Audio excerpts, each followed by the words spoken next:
Ouça agora uma meditação com José Andrade. Tema: Jesus além do templo.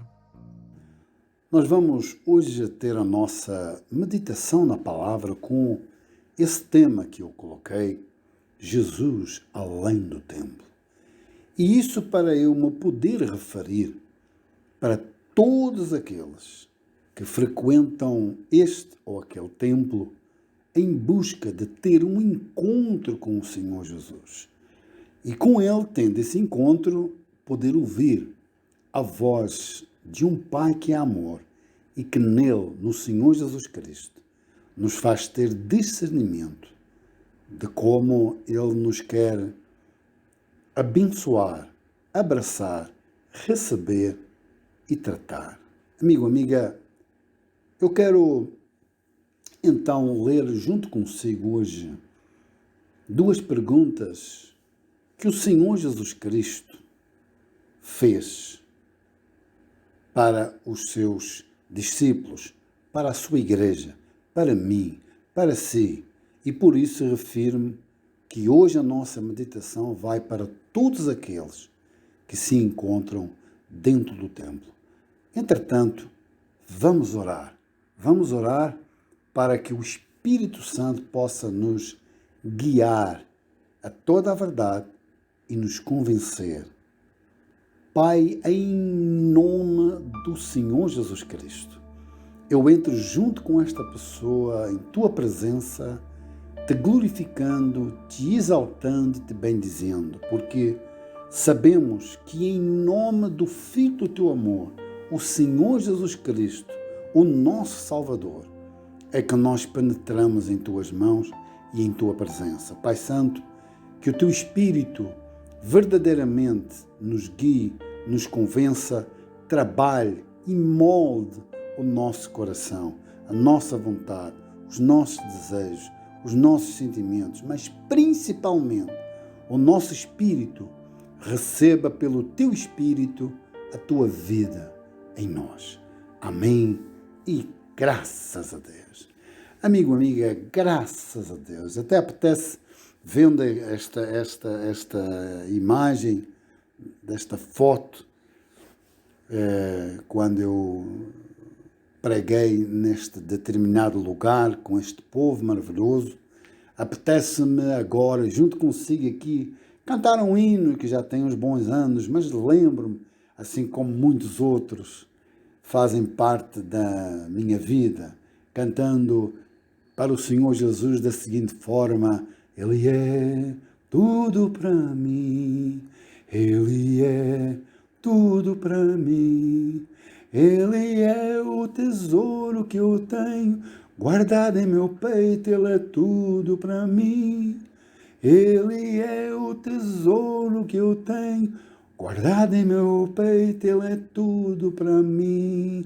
Lembro que ainda tinha uma segunda parte que dizia: transformou minhas trevas em luz, meus pecados Ele perdoou. Já não quero mais nada no mundo, seu amor profundo Jesus me doou. Já não quero mais nada do mundo, seu amor profundo Jesus me doou. Amigo, amiga, a gente não esquece, não é? Está gravado e cravado em nossos corações esses momentos tão preciosos. Mas como eu dizia, vamos ver duas perguntas que o Senhor Jesus fez à sua igreja, aos seus discípulos. Sim, porque a igreja do Senhor Jesus, segundo ele, começa com 2 ou 3. Mas ele disse que chamou em número de 12. E para esses 12 ele perguntou quem o povo andava dizendo que ele era. E depois lá em Mateus 16:15 ele diz: e Jesus lhes perguntou: mas vós, quem dizeis que eu sou?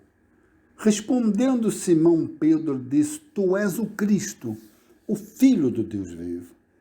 E você pode ver que a partir daqui o Senhor Jesus diz que não foi carne e sangue que revelou tal coisa a Pedro, mas foi o Pai que está nos céus. E depois, no versículo 17, ou melhor, 18, ele diz: E digo-te ainda que tu és Pedro, e sobre esta pedra edificarei a minha igreja. Quer dizer, sobre esta verdade que acabaste de declarar, que o Pai te revelou. É assim que eu edifico a minha igreja. E as portas do túmulo, as portas do Hades, as portas do inferno não prevalecerão contra ela. Então, amigo, amiga, depois, se você continuar a ler o 19, o 20, o 21, Jesus fala como iria sofrer e morrer. E no versículo 22, Pedro vem e diz: então Pedro, chamando-o à parte, começou a repreendê-lo, dizendo: nunca, Senhor, isso nunca te acontecerá. Jesus virou-se e disse a Pedro: para trás de mim, Satanás, você é uma pedra de tropeço para mim e não pensa nas coisas de Deus, mas nas dos homens. Você veja que foi a mesma pessoa que disse: tu és o Cristo, o Filho de Deus vivo. Aqui é severamente repreendido. Para trás de mim, Satanás, disse o Senhor Jesus. Você está sendo uma pedra de tropeço. Não está pensando nas coisas de Deus, mas na dos homens. Entretanto, antes, ele tinha dito: tu és o Cristo, o Filho de Deus vivo. Bem, amigo, o que é que nós temos aqui? E o que é que eu e você, especialmente para você que frequenta um templo, você tem a sua igreja, você encontra-se com seus irmãos na fé, que é de extremo valor e importância, é algo muito profundo. Nós vemos um Pedro que ouve duas vozes sem discernir. Ele tanto ouve a voz de Deus como a de Satanás, mas sem discernir. E quem é que nos dá esse discernimento? O Senhor Jesus. Só Ele é que nos mostra como nós vamos distinguir, destacar essas duas vozes ao nosso coração. Aqui, amigo, amiga, por isso é tão importante a minha, a sua, a nossa oração, pedindo ao Senhor Jesus sempre que venha a nos abrir o entendimento. E diga-se de passagem, lá no livro de Lucas, depois que o Senhor Jesus ressuscita, vem precisamente afirmar o que estou-lhe a dizer, para nós termos esse cuidado, que é quando, lá no versículo 45 do capítulo 24 de Lucas, leia: então lhes abriu o entendimento, depois que ele ressuscitou, não é? Para quê? Para que pudessem compreender as Escrituras. E lhes disse: está escrito que o Cristo haveria de sofrer e ressuscitar dos mortos no terceiro dia, e que em seu nome seria pregado arrependimento para perdão de pecados a todas as nações, começando por Jerusalém. Vocês são testemunhas destas coisas.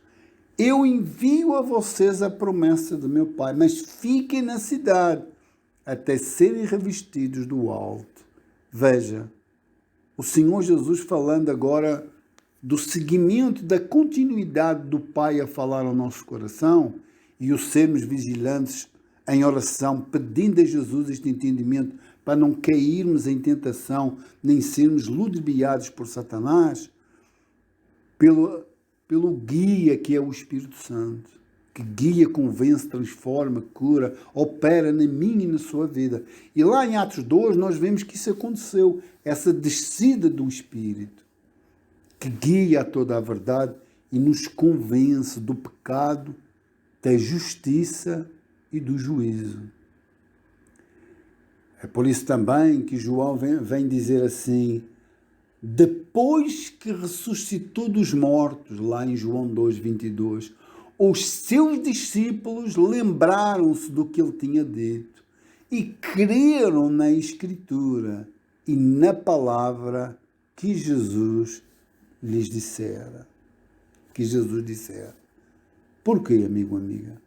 Porque a palavra do Senhor Jesus, ela permanece eternamente. Não foi o que ele disse?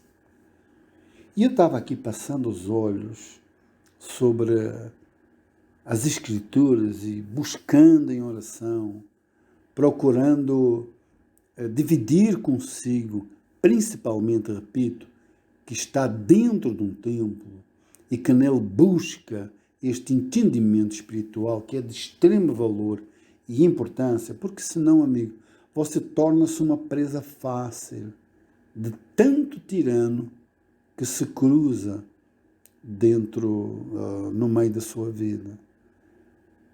E eu li aqui Romanos, há uma tradução muito linda, que eu faço questão em dividir consigo. Romanos 8, 14, fala assim, leia. Os verdadeiros filhos de Deus são aqueles que se deixam guiar pelo seu Espírito. O Espírito que vocês receberam não é um Espírito que os faz escravos e os deixa novamente com medo. Ao contrário, vocês receberam o Espírito que os torna filhos adotivos de Deus. E com esse Espírito vocês dizem, querido Pai, e esse mesmo Espírito se une ao nosso Espírito para quê? Para afirmar que somos filhos de Deus. Amigo, amiga, você que está no templo buscando o Espírito de Deus, querendo ouvir Jesus lhe abrir um entendimento para lhe mostrar o Pai e a sua voz cheia de amor e liberdade. É este Espírito que agora, neste instante, quer trabalhar a minha e a sua vida. Por quê? Porque este tipo de pessoas é que são guiadas pelo Espírito de Deus. Nós devemos pensar nisto, em tudo e qualquer situação, que este reino, ele dá-nos a liberdade de amar de verdade. E que, devido ao estado espiritual em que eu e você nos encontramos, diante de Deus, é que nós, então, recebemos dentro de nós estas vontades celestiais. Por outro lado, amigo, amiga, num certo lugar, ou até, digamos, num templo, existem sempre dois tipos de pessoas.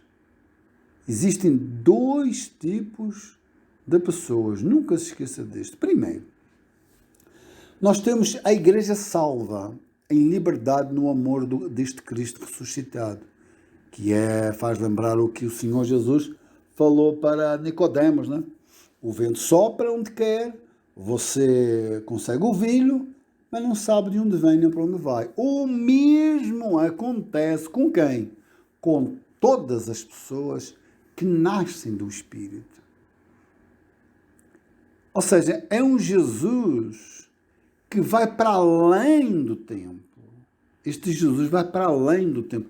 Você ganha esta amplitude. Você foi num templo, estava ali a igreja verdadeira, as pessoas salvas, e você teve um encontro com o Senhor Jesus, ele abriu o entendimento, batizou-lhe com o seu Espírito, que é ele que faz esse processo, essa gestação, e lhe coloca diante do Pai para viver para a glória dele. Mas depois, você não depende apenas daquele lugar, daquele templo, não. Você entende que ali foi apenas um ponto de encontro para expandir essa consciência aonde quer que você vá, devido ao estado espiritual em que você se encontra. Por isso é que a Igreja do Senhor Jesus, um dia eu vou fazer consigo uma meditação profunda sobre isso. A Igreja de Jesus, segundo ele, começa com 2 ou 3. Depois ele chamou os 12. Depois vem a instituição, que foi a verdadeira igreja que criou para ter esse organismo e ter um templo, um lugar arquitetónico para acolher as intempéries do tempo, contra a chuva, contra o vento, contra o sol que possa queimar, enfim, para ser acolhedor, um lugar acolhedor, agradável, aprazível, a instituição. E depois a igreja do Espírito, que é o que nós estávamos a ler, que é essa igreja que invade tudo e qualquer lugar, porque ela quer vidas humanas, ela quer filhos para Deus. E o segundo é a igreja religiosa, que é uma igreja cheia de lei, mandamento, regra, doutrina, disciplina, controle, etc. Essa igreja tem uma hierarquia, tem licença, tem estatuto, tem contas para pagar, é toda organizada. Neste certo lugar, tem todo tipo de gente. E é aqui também, aqui só uma chamada de atenção, é aqui neste ponto que nós lemos lá em Atos 5, um episódio que também é um alerta muito grande sobre Ananias e Safira, um casal que chegou ali junto da igreja verdadeira, estavam ali os 12 apóstolos e gente sendo convertida, o Espírito Santo trabalhando corações humanos, ali já a coisa estava acontecendo, você pode ver que depois o Pedro prega lá no templo e 3.000 são batizados, depois 5.000, ou seja, a igreja começa a crescer, os salvos começam a aumentar, o Senhor começa a aumentar o número dos salvos. E diz que esse casal, Ananias e Safira, eu vou resumir, depois você lê, Atos 5, assistiram um jovem chamado Barnabé, um dos discípulos, que tinha posses, vendendo um terreno, pegando no valor e colocou aos pés dos apóstolos para que Pedro, no caso, pudesse administrar para não haver ninguém ali em falta. O princípio administrativo deste organismo era uma forma de cooperativa.